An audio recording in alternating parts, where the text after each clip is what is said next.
દ્વારકાના પવિત્ર યાત્રાધામ હર્ષદ ખાતે આવેલા પૌરાણિક ભવાનીશ્વર મહાદેવ મંદિરમાંથી મહાશિવરાત્રિના આગલા દિવસે ગુમ થયેલા શિવલિંગને પૂજારીને પરત કરતી દેવભૂમિ દ્વારકા પોલીસ. તેરા તુજકો અર્પણ. દ્વારકા પવિત્ર યાત્રાધામ હર્ષદ ખાતે આવેલા ભીડભંજન ભવાનીશ્વર મહાદેવ મંદિરમાંથી થયેલી શિવલિંગ ચોરીને દેવભૂમિ દ્વારકા પોલીસની સરાહનીય કામગીરીથી હિંમતનગરના એક ગામમાંથી કુલ 11 આરોપીઓને ઝડપી પાડવામાં આવ્યા. હેમખેમ શિવલિંગ લાવી સમસ્ત ગ્રામજનો અને શિવભક્તોની હાજરીમાં પૂજારીને અર્પણ કરવામાં આવી.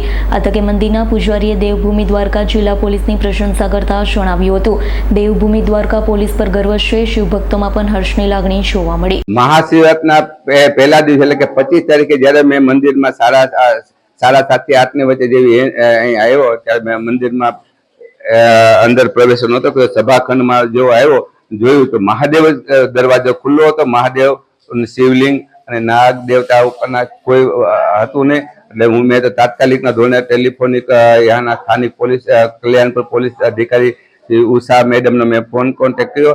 એમને તાત્કાલિકના ધોરણે એના જે લોકલ પોલીસ સ્ટેશન અને એ પોતે આવી ગયા. ત્યાર પછી એસપી સાહેબ એસપી દ્વારકા જિલ્લાના એસપી નીતિન પાંડે સાહેબ એની રાહબરી હેઠળ ડીવાયએસપી પ્રજાપતિ સાહેબ તથા ડીવાયએસપી રાઠોડ સાહેબ અને કલ્યાણપુર સ્થાનિક પોલીસ ઇન્સ્પેક્ટર શ્રી ઉષા મેડમની રાહબરી હેઠળ એક કાર્યક્ષમ દ્રષ્ટિથી અને કાર્યક્ષમતાની સાથે જે ઐતિહાસિક ઘટના જે બનેલી કે જે કદી કોઈ જોઈ નથી એવી ઘટનાને પણ આટલા ટૂંકા સમયમાં પણ એને ઝડપી અને 530 કિલોમીટર દૂરથી શિવલિંગને સહી સલામત અમને આજે સુપ્રત કર્યું છે. અમે નજીકના સમયમાં જે ભગવાનની પૂજા પાઠ વૈદિક પંચની ઉપચાર પાછી અમે પ્રાર્થના પુનઃ સ્થાપિત કરશું અને દર્શનાર્થીઓને દરેકને પાછા જેમ એ યુઝ્યુઅલ એ પોતાના પાછા દર્શન કરી શકશે.